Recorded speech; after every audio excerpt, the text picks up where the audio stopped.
ಎಲ್ಲರಿಗೂ ನಮಸ್ಕಾರ. ನಾನು ನಿಮ್ಮ ಮಿರ್ಲೆ ಚಂದ್ರಶೇಖರ್, ಮೈಸೂರಿನಿಂದ. ನಮ್ಮ ಚಾನಲ್ಗೆ ಸ್ವಾಗತ. ಕನ್ನಡ ಲೇಖನಗಳ ಮಾಲಿಕೆಯಲ್ಲಿ ಇಂದು ಸಂಚಿಕೆ 5 ನಿಮ್ಮ ಮುಂದೆ ಪ್ರಸ್ತುತಪಡಿಸುತ್ತಿದ್ದೇನೆ. ಈ ವೈಚಾರಿಕ ಲೇಖನವು ಹಲವು ಪತ್ರಿಕೆಗಳಲ್ಲಿ ಮುದ್ರಣಗೊಂಡಿವೆ. ಈಗ ನಿಮ್ಮ ಮುಂದೆ ನಿಮ್ಮೊಳಗಿನ ಸ್ನೇಹಿತನನ್ನು ಹುಡುಕಬೇಕಾಗಿದೆ ಶೀರ್ಷಿಕೆಯ ಲೇಖನ. ಲೇಖನದ ಶೀರ್ಷಿಕೆ ನಿಮ್ಮೊಳಗಿನ ಸ್ನೇಹಿತನನ್ನು ಹುಡುಕಬೇಕಾಗಿದೆ. ಜೀವಿತಾವಧಿಯಲ್ಲಿ ಸಂಕಷ್ಟ ಕಾಲವು ಎಲ್ಲರಿಗೂ ಬರುವಂತಹದ್ದೇ. ಕಡು ಬಡವನಿಂದ ಆಗರ್ಭ ಶ್ರೀಮಂತನವರೆಗೂ ಜಾತಿ ಧರ್ಮಗಳ ಭೇದ, ಲಿಂಗಗಳ ವರ್ಗ, ಭೌಗೋಳಿಕ ನೆಲೆ ಯಾವುದನ್ನು ಪರಿಗಣಿಸದೆ ಕೆಟ್ಟ ಕಾಲ ಎನ್ನುವುದು ಒಕ್ಕರಿಸುತ್ತದೆ. ಶನಿಯು ಯಾರನ್ನು ಬಿಡುವ ಮಾತಿಲ್ಲ. ಏರಿಳಿತಗಳು ಹಾಗೂ ಗುಂಡಿಗಳಿರುವ ನಗರದ ರಸ್ತೆಗಳಲ್ಲಿ ಸಂಚರಿಸುವಾಗ ಆಗುವ ಅನುಭವವೇ ಜೀವನದಲ್ಲೂ ನಾವು ಪಡೆಯುತ್ತಿರುವುದು. ಅನಿರೀಕ್ಷಿತವಾಗಿ ಒಂದಷ್ಟು ದೂರ ಆಗತಾನೆ ಸುಸಜ್ಜಿತವಾಗಿ ನಿರ್ಮಿಸಿದ ಕಾಂಕ್ರೀಟ್ ರಸ್ತೆಯಲ್ಲೂ ಸಂಚರಿಸುವ ಅದೃಷ್ಟ ನಮ್ಮದಾಗಬಹುದು. ಒಳ್ಳೆಯ ರಸ್ತೆ ಎಂದು ಅಲ್ಲೇ ಸುತ್ತುತ್ತಿರುವುದಕ್ಕೆ ಆಗುವುದಿಲ್ಲ. ಮುಂದೆ ಎಂತಹ ರಸ್ತೆ ಸಿಗುತ್ತದೆಯೋ ಊಹಿಸಲಿಕ್ಕೆ ಬರುವುದಿಲ್ಲ.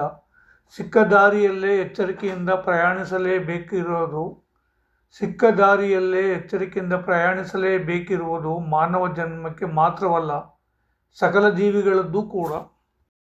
ಕಷ್ಟಗಳು ಮನುಷ್ಯನಿಗೆ ಬರದೆ ಮರಕ್ಕೆ ಬರುತ್ತದೆಯೇ? ಪ್ರಕೃತಿ ವಿಕೋಪ ಹಾಗೂ ಮನುಷ್ಯನ ವಿಕೃತ ಬುದ್ಧಿಯ ಪರಿಣಾಮದಿಂದ ಮರಗಳಿಗೂ ಕಷ್ಟವೆಂಬುದು ಬರುವುದುಂಟು. ಕಷ್ಟಗಳು ಬರಲಿ, ಅದನ್ನು ಭಗವಂತನೂ ಸಹ ತಡೆಯಲಾಗದು.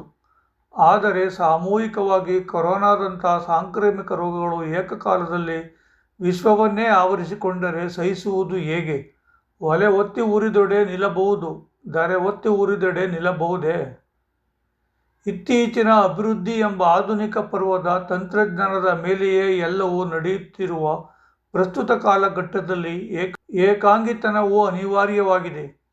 ಅವಿಭಕ್ತ ಕುಟುಂಬ ಎಂಬ ಪದವು ನಿಘಂಟಿನಲ್ಲಿ ಇಲ್ಲವಾಗಿದೆ. ಒಂದೇ ಸೂರಿನಡಿ ಇರುವ 2-3 ಜನರು ಸಹ ಮೊಬೈಲ್ ಅಥವಾ ಆಧುನಿಕ ಉಪಕರಣಗಳೊಂದಿಗೆ ಇದ್ದು ಬಿಡುತ್ತಾರೆ. ಜೊತೆಯಲ್ಲಿ ಒಟ್ಟಾಗಿ ಊಟ ಮಾಡುವುದನ್ನು ಮರೆತು ಬಿಟ್ಟಿದ್ದಾರೆ. ಇಷ್ಟಾಗಿಯೂ ಒಟ್ಟಾಗಿ ಬಾಳಬೇಕೆಂಬ ಬಯಕೆ ಇರುವ ಸಂಖ್ಯೆಯೂ ದೊಡ್ಡದಿದೆ. ಅಂಥವರು ಸದಾ ಬಯಸುವುದು ಕುಟುಂಬ, ಬಂಧು ಬಳಗ ಜೊತೆಯಲ್ಲಿ ಇರಬೇಕೆಂದು. ಜೀವನದಲ್ಲಿ ಕೆಲವೊಮ್ಮೆ ಅಥವಾ ಅಂತ್ಯಕಾಲದಲ್ಲಿ ಏಕಾಂಗಿತನದ ಬದುಕನ್ನು ಅನಿವಾರ್ಯವಾಗಿ ಅಪ್ಪಿಕೊಳ್ಳಬೇಕಾಗುತ್ತದೆ. ಆರ್ಥಿಕ ಮುಗ್ಗಟ್ಟು, ಅನ್ಯರೊಂದಿಗೆ ಒಡನಾಟ, ಒಗ್ಗದ ಗುಣಗಳು, ರೋಗರುಜಿನಗಳು ಸಹ ಏಕಾಂಗಿತನಕ್ಕೆ ದೂಡಿಬಿಡುತ್ತವೆ. ಏಕಾಂಗಿತನವು ಸಹ ಮುಪ್ಪಿನಂತೆ ಒಂದು ರೋಗವಾಗಿ ಬದುಕಿನುದ್ದಕ್ಕೂ ಕಾಡುವುದುಂಟು. ಅದರಿಂದ ಹೊರಬರಬೇಕಾದರೆ ನಮ್ಮ ಮನಸ್ಥಿತಿಯ ಬದಲಾವಣೆ ಹಾಗೂ ಹೊಂದಾಣಿಕೆಯ ಅಗತ್ಯವಿದೆ. ಅದನ್ನು ಅಳವಡಿಸಿಕೊಳ್ಳಲು ನಾನಾ ಮಾರ್ಗಗಳಿವೆ. ಇದನ್ನು ಕಂಡುಕೊಳ್ಳುವ ಜಾಣ್ಮೆಯ ಅಸ್ತ್ರವು ನಮ್ಮಲ್ಲಿಯೇ ಇದೆ.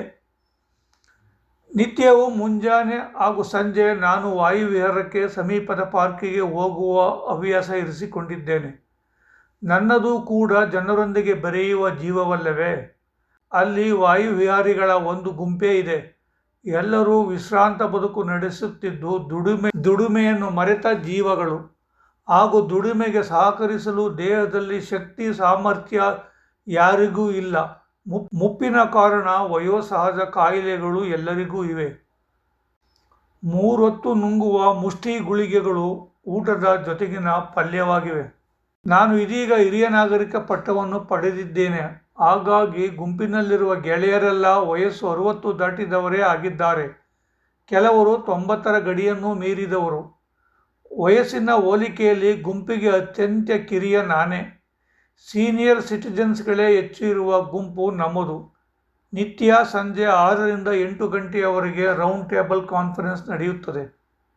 ಅವರುಗಳೊಂದಿಗೆ ನನ್ನದು ಏನಿದ್ದರೂ ಕೇಳಿಸುವ ಕಾಯಕ ಮಾತ್ರ. ಅವರ ಮಾತುಗಳಲ್ಲಿ ಖುಷಿಗಿಂತ ನೋವೇ ತುಂಬಿರುತ್ತದೆ. ಆಸ್ತಿ ಅಂತಸ್ತಿನಲ್ಲಿ ಸಮೃದ್ಧರಾಗಿರುವ ನಿವೃತ್ತ ಅಧಿಕಾರಿಗಳು. ಒಬ್ಬರನ್ನು ಹೊರತುಪಡಿಸಿದರೆ ಬಹುತೇಕ ಎಲ್ಲರ ಮನೆಯ ಮಕ್ಕಳು ತಾಯಿ ತಂದೆ ಜೊತೆಗೆ ಇರದೆ ಬೇರೆ ಮನೆ ಮಾಡಿಕೊಂಡಿರುವುದು ದುಃಖದ ಸಂಗತಿ.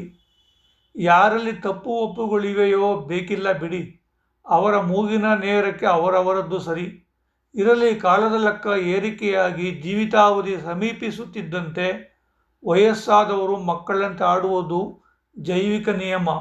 ಆದ್ದರಿಂದ ಮಕ್ಕಳು ಹೆತ್ತವರನ್ನು ಇಳಿ ವಯಸ್ಸಿನಲ್ಲಿ ಬಿಟ್ಟು ಹೊರ ಹೋಗುವುದು ಔಚಿತ್ಯವೇ? ಇನ್ನೂ ನೋವಿನ ಸಂಗತಿಯೆಂದರೆ ಹೆಂಡತಿಯನ್ನು ಕಳೆದುಕೊಂಡು ಮಕ್ಕಳೂ ಜೊತೆಗಿರದೆ ಒಬ್ಬಂಟಿಯಾಗಿ ಜೀವಿಸುತ್ತಿರುವ ಇಳಿ ವಯಸ್ಸಿನ ಆರೋಗ್ಯವಿಲ್ಲದ ಬಡ ಜೀವಿಗಳೂ ಗುಂಪಿನಲ್ಲಿದ್ದಾರೆ. ಹಿರಿಯರ ಗುಂಪಿನಲ್ಲಿ ಮತ್ತೊಂದು ವಿಶೇಷವೆಂದರೆ ಹೊಸಬರು ಸೇರ್ಪಡೆ ಆಗುತ್ತಿರುತ್ತಾರೆ. ಖುಷಿಯೇ. ಪರ್ಯಾಯವಾಗಿ ದಿನ ಕಳೆದಂತೆ ಹಳಬರಲ್ಲಿ ಒಬ್ಬೊಬ್ಬರಾಗಿ ಇಹಲೋಕ ತ್ಯಜಿಸಿ ಬಿಡುವುದು ದುಃಖ ತರಿಸುತ್ತದೆ. ಆ ದಿನವಂತೂ ಗುಂಪಿನ ಸದಸ್ಯರ ಮುಖಗಳು ಕಳೆಗುಂದಿ ಸಪ್ಪೆ ಆಗಿರುವುದನ್ನು ನನ್ನಿಂದ ನೋಡಲಾಗದು. ಬಹುಶಃ ಅವರಿಗೆ ಕೆಲವೇ ದಿನಗಳಲ್ಲಿ ನಾನೂ ಸಹ ಇಲ್ಲಿಂದ ಶಾಶ್ವತವಾಗಿ ಹೊರಡಬೇಕಲ್ಲ ಎಂಬ ನೋವು ಕಾಡಬಹುದು. ನಗುತ್ತಾ ಲೋಕಾರೂಢಿ ಮಾತುಗಳನ್ನು ಆಡುತ್ತಾ ಸಮಯವನ್ನು ಕಳೆಯುವುದು. ಆದರೂ ಒಳನೋವಿದೆಯಲ್ಲ.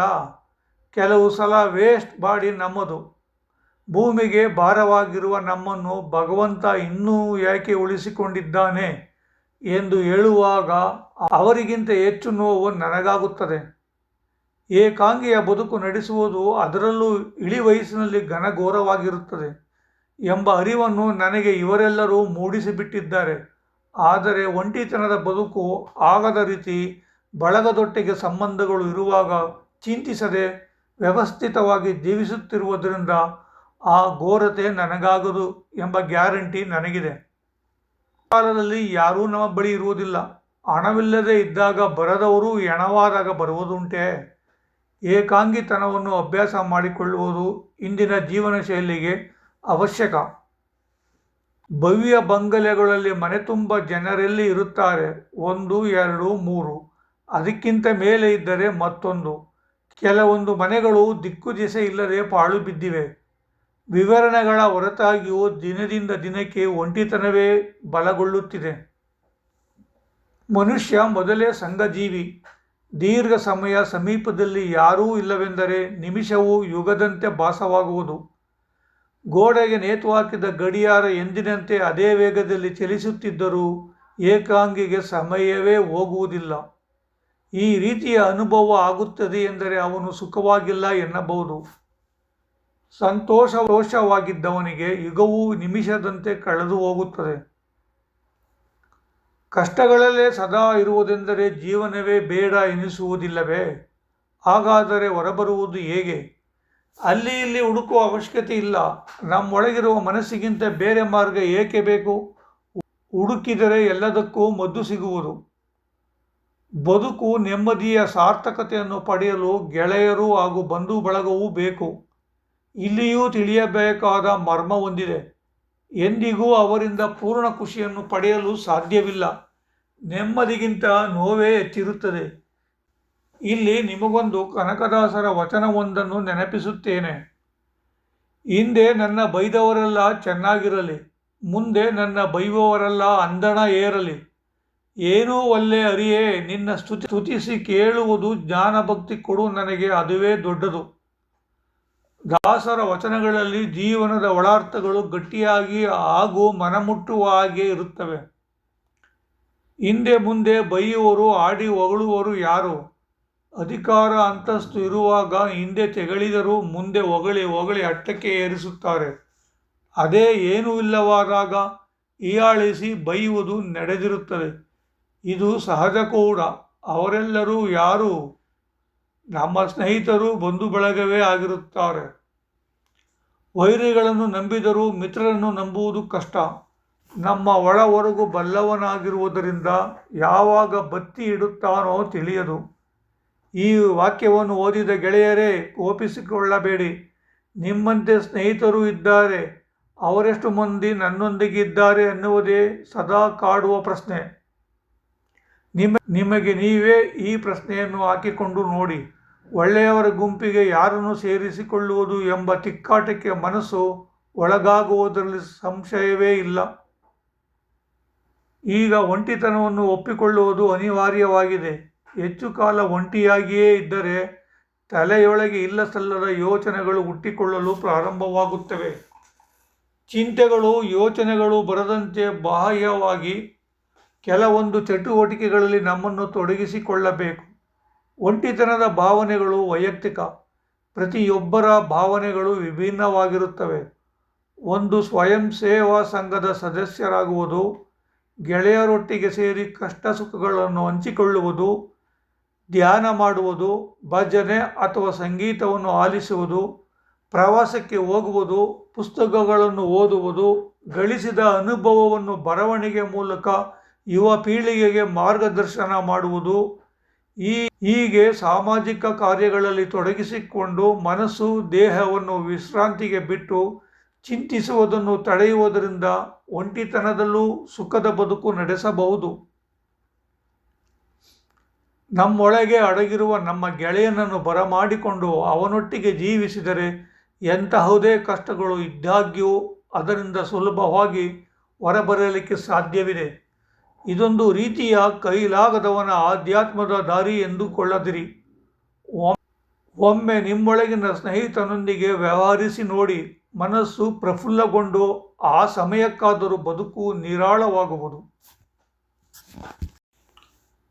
ಲೇಖನವು ನಿಮಗೆ ಇಷ್ಟವಾಗಿದ್ದಲ್ಲಿ ನಮ್ಮ ಚಾನಲ್ಗೆ ಸಬ್ಸ್ಕ್ರೈಬ್ ಆಗುವ ಮೂಲಕ ಪ್ರೋತ್ಸಾಹಿಸಿ ಹಾಗೂ ಮುಂದಿನ ವಿಡಿಯೋಗಳನ್ನು ತಪ್ಪದೇ ವೀಕ್ಷಿಸಿ, ಲೈಕ್ ಮಾಡಿ, ಶೇರ್ ಮಾಡಿ. ನಾನು ನಿಮ್ಮ ಮಿರ್ಲೆ ಚಂದ್ರಶೇಖರ್. ಧನ್ಯವಾದಗಳು.